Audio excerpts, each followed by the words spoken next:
திமுக தேர்தல் அறிக்கை தயாரிப்பு குழு ஆலோசனையில் ஈடுபட்டிருக்கிறது.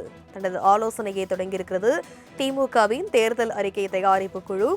இது பற்றிய மேலும் விவரங்களை எமது செய்தியாளர் செலினா விவரிக்க கேட்கலாம். வணக்கம் செலினா, ஆலோசனையானது யார் யாரிடம் மேற்கொள்ளப்பட இருக்கிறது விவரவின?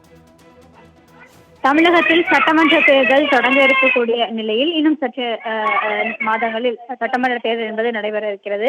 இதற்கான திமுக ஏற்கனவே தயாராகி வரக்கூடிய நிலையில் 2026 சட்டமன்ற தேர்தலுக்காக திமுக தேர்தல் அறிக்கை தயாரிப்பு குழுவின் முதல் கூட்டம் என்பது அண்ணா அறிவாலயத்தில் திமுக துணை பொதுச் செயலாளர் கனிமொழி தலைமையில் தற்பொழுது தொடங்கியிருக்கிறது. இந்த குழுவிற்கான இடம்பெற்றிருப்பவர்கள் கூடிய கடிதம் என்பது கடந்த வாரம் வெளியிடப்பட்டிருந்த நிலையில் முதல் கூட்டம் என்பது தற்பொழுது அண்ணா அறிவாலயத்தில் நடைபெற்று வருகிறது. இந்த குழுவில் 3 முனைவர் பட்டம் பெற்றவர்கள், ஒரு பேராசிரியர், ஒரு மருத்துவர், ஒரு ஓய்வு பெற்ற IAS அதிகாரி மற்றும் ஒரு தொழில் முனைவோர் என பல்வேறு துறை சார்ந்த வல்லுநர்கள் இடம்பெற்றிருக்கிறார்கள். குறிப்பாக அமைச்சர்கள் PTR பழனிவேல் தியாகராஜன், கோவி செல்லியன், TRP ராஜா ஆகியோர் இந்த குழுவில் இடம்பெற்றிருக்கிறார்கள். அரசு நிர்வாக அனுபவம் பெற்றவர்களும் இந்த குழுவில் இடம்பெற்றிருப்பதாக கூறப்படுகிறது. அதே போல 2 பெண்களுக்கு இந்த குழுவில் வாய்ப்பு என்பது வழங்கப்பட்டிருக்கிறது. திமுகவை பொறுத்தவரையிலும் தேர்தலில் அடுத்த ஆண்டு வரக்கூடிய தேர்தலில் திமுக 200 தொகுதிகளுக்கும் மேலாக வெற்றி பெற வேண்டும் என்பதற்காக தொடர்ச்சியாக பணிகளை மேற்கொள்ளப்பட்டு வரக்கூடிய நிலையில் இந்த தேர்தல் அறிக்கையில் என்னென்னவெல்லாம் இடம்பெற இருக்கிறது என்பது தொடர்பாக ஆலோசனை என்பது மேற்கொள்ளப்பட இருக்கிறது. இந்த ஆலோசனை கூட்டத்திற்கு பிறகாக நேரடியாக பொதுமக்களை சந்தித்து அவர்களுக்கான என்னென்ன கோரிக்கைகள் முன்வைக்கப்பட இருக்கிறார்கள் என்பது தொடர்பாக கேட்டறிந்து அது இந்த தேர்தல் அறிக்கை இடம்பெறுவதற்கான வாய்ப்புகள் இருப்பதாக கூறப்படுகிறது. நேரடியாக களத்தில் சென்று ஆலோசனை மேற்கொள்வதற்காக இந்த ஆலோசனை என்பது மேற்கொள்ளப்பட்டு வருகிறது. இன்னும் சற்று நேரத்தில் இந்த ஆலோசனை கூட்டத்திற்கு பிறகாக செய்தியாளர்களை சந்திப்பார்கள் என்று எதிர்பார்க்கப்படுகிறது. தேர்தல் அறிக்கை தயாரிப்பு குழுவின் முதல் கூட்டம் என்பது இதுவாக இருக்கக்கூடிய நிலையில் அடுத்த கட்டமாக என்னென்ன பணிகள் மேற்கொள்ளப்பட இருக்கிறார்கள், தேர்தல் அறிக்கையில் என்னென்ன இடம்பெற இருக்கிறது என்பது தொடர்பாக முழுமையான விவரங்களை தெரிவிப்பதற்காக இந்த ஆலோசனை கூட்டம் என்பது நடைபெற்று வருகிறது. திமுக தேர்தல் அறிக்கை தயாரிப்பு குழு ஆலோசனையில் ஈடுபட்டிருக்கிறது. தனது ஆலோசனையை தொடங்கியிருக்கிறது திமுகவின் தேர்தல் அறிக்கை தயாரிப்பு குழு. இது பற்றிய மேலும் விவரங்களை எமது செய்தியாளர் செலினா விவரிக்க கேட்கலாம். வணக்கம் செலினா, ஆலோசனையானது யார் யாரிடம் மேற்கொள்ளப்பட இருக்கிறது விவரவின?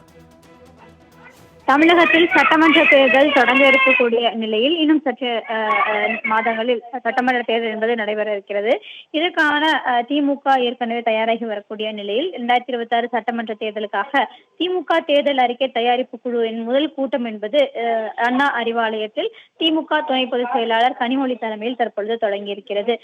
இந்த குழுவிற்கான இடம்பெற்றிருப்பவர்கள் கூடிய கடிதம் என்பது கடந்த வாரம் வெளியிடப்பட்டிருந்த நிலையில் முதல் கூட்டம் என்பது தற்பொழுது அண்ணா அறிவாலயத்தில் நடைபெற்று வருகிறது. இந்த குழுவில் 3 முனைவர் பட்டம் பெற்றவர்கள், ஒரு பேராசிரியர், ஒரு மருத்துவர், ஒரு ஓய்வு பெற்ற IAS அதிகாரி மற்றும் ஒரு தொழில் முனைவோர் என பல்வேறு துறை சார்ந்த வல்லுநர்கள் இடம்பெற்றிருக்கிறார்கள். குறிப்பாக அமைச்சர்கள் PTR பழனிவேல் தியாகராஜன், கோவி செல்லியன், TRP ராஜா ஆகியோர் இந்த குழுவில் இடம்பெற்றிருக்கிறார்கள். அரசு நிர்வாக அனுபவம் பெற்றவர்களும் இந்த குழுவில் இடம்பெற்றிருப்பதாக கூறப்படுகிறது. அதே போல 2 பெண்களுக்கு இந்த குழுவில் வாய்ப்பு என்பது வழங்கப்பட்டிருக்கிறது. திமுகவை பொறுத்தவரையிலும் தேர்தலில் அடுத்த ஆண்டு வரக்கூடிய தேர்தலில் திமுக 200 தொகுதிகளுக்கும் மேலாக வெற்றி பெற வேண்டும் என்பதற்காக தொடர்ச்சியாக பணிகளை மேற்கொள்ளப்பட்டு வரக்கூடிய நிலையில் இந்த தேர்தல் அறிக்கையில் என்னென்னவெல்லாம் இடம்பெற இருக்கிறது என்பது தொடர்பாக ஆலோசனை என்பது மேற்கொள்ளப்பட இருக்கிறது. இந்த ஆலோசனை கூட்டத்திற்கு பிறகாக நேரடியாக பொதுமக்களை சந்தித்து அவர்களுக்கான என்னென்ன கோரிக்கைகள் முன்வைக்கப்பட இருக்கிறார்கள் என்பது தொடர்பாக கேட்டறிந்து அது இந்த தேர்தல் அறிக்கை இடம்பெறுவதற்கான வாய்ப்புகள் இருப்பதாக கூறப்படுகிறது. நேரடியாக களத்தில் சென்று ஆலோசனை மேற்கொள்வதற்காக இந்த ஆலோசனை என்பது மேற்கொள்ளப்பட்டு வருகிறது. இன்னும் சற்று நேரத்தில் இந்த ஆலோசனை கூட்டத்திற்கு பிறகாக செய்தியாளர்களை சந்திப்பார்கள் என்று எதிர்பார்க்கப்படுகிறது. தேர்தல் அறிக்கை தயாரிப்பு குழுவின் முதல் கூட்டம் என்பது இதுவாக இருக்கக்கூடிய நிலையில் அடுத்த கட்டமாக என்னென்ன பணிகள் மேற்கொள்ளப்பட இருக்கிறார்கள், தேர்தல் அறிக்கையில் என்னென்ன இடம்பெற இருக்கிறது என்பது தொடர்பாக முழுமையான விவரங்களை தெரிவிப்பதற்காக இந்த ஆலோசனை கூட்டம் என்பது நடைபெற்று வருகிறது. விவரங்களுக்கு நன்றி செலினா.